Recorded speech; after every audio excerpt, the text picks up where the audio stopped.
土豆洗干净了，再来刨去皮。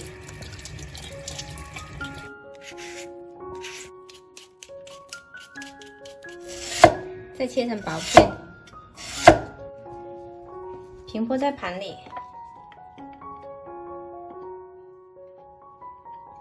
再把东坡的马蹄切成小丁。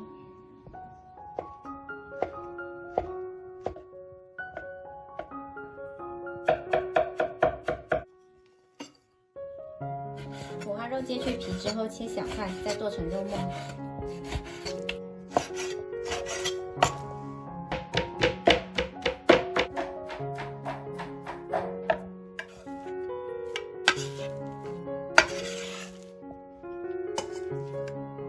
然后我们来给肉末调一下味，加入2勺生抽，1勺蚝油，一点点胡椒粉，几小勺白糖，2勺淀粉。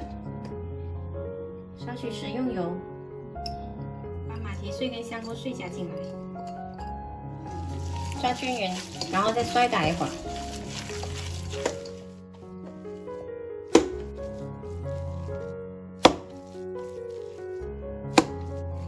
摔打好的肉末铺在土豆上面。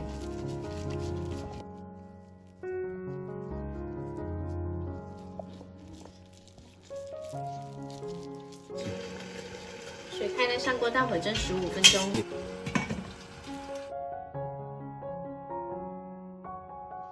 好了，时间到，蒸好了。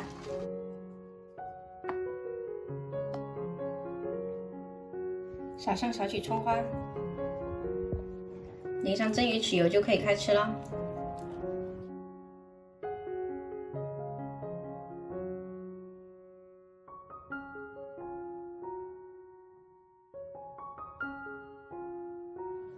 鲜香美味的马蹄蒸肉饼，特别的嫩滑，喜欢的朋友可以试一下哦。